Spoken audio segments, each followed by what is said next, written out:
सद्गुरुदेव भगवान की जय। भगवान श्री कृष्ण अर्जुन से कहते हैं कि जो मनुष्य जिस भाव और श्रद्धा से भजता है वे उसे उसी प्रकार फल देते हैं। अर्थात भगवान सभी के साथ समान व्यवहार करते हैं, लेकिन व्यक्ति की भक्ति, भावना और दृष्टि के अनुसार ही उसे परिणाम प्राप्त होता है।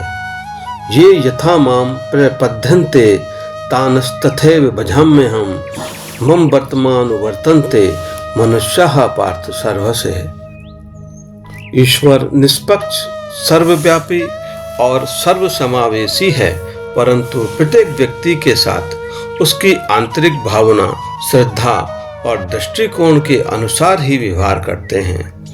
ये यथा माम प्रपद्यन्ते अर्थात जो जिस प्रकार मेरी शरण में आता है, तान तथैव भजाम्यहम् मैं भी उसे उसी प्रकार स्वीकार करता हूँ और उसी के अनुरूप फल देता हूँ।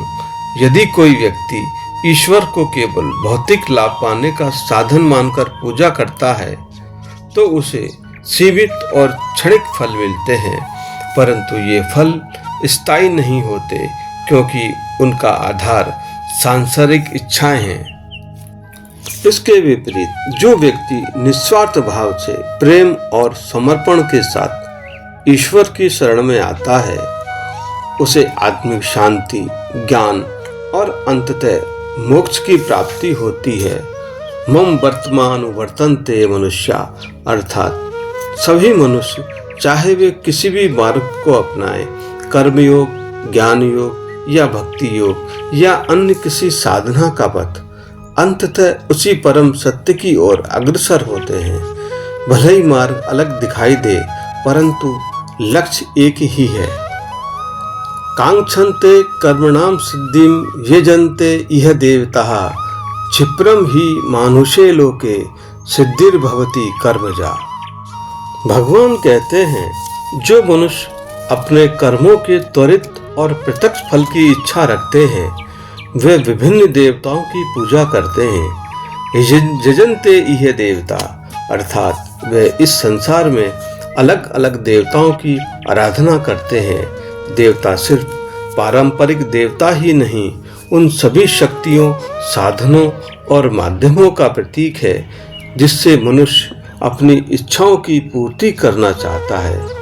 यह एक प्रकार से उस मानसिकता को दर्शाता है जिसमें व्यक्ति का ध्यान अंतिम सत्य परमात्मा पर नहीं बल्कि तत्कालिक लाभ और उपलब्धियों पर केंद्रित होता है। क्षिप्रम ही मानुषे लोके सिद्धिर्भवति कर्मजा अर्थात इस मानव लोक में कर्मों से उत्पन्न फल शीघ्र ही प्राप्त हो जाते हैं। यदि कोई व्यक्ति किसी विशेष देवता या शक्ति की आराधना करता है तो उसे उसके अनुरूप फल जल्दी मिल जाता है। यह तुरंत फल ही लोगों को इस मार्ग की ओर आकर्षित करता है। जो व्यक्ति केवल कर्म फल की इच्छा से ही उलझा रहता है वह इस चक्र से बाहर नहीं निकल पाता है।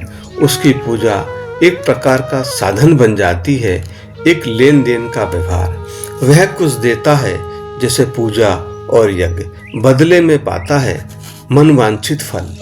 इसके विपरीत आध्यात्मिक दृष्टि से परिपक्व व्यक्ति इस चक्र की सीमाओं को पहचानता है।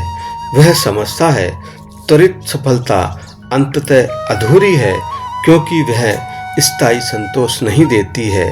तब उसकी चेतना आकांक्षा से ऊपर उठकर समर्पण की ओर बढ़ती है। साथ ही भगवान यह भी कहते हैं कि देवताओं की पूजा द्वारा त्वरित फल प्राप्त करना गलत नहीं है। यह आध्यात्मिक यात्रा का पहला चरण है, परंतु इसी में उलझे रह जाना गलत है, क्योंकि वह उच्चतर सत्य को नहीं जान पाता है। शेष अगले भाग में। जय श्री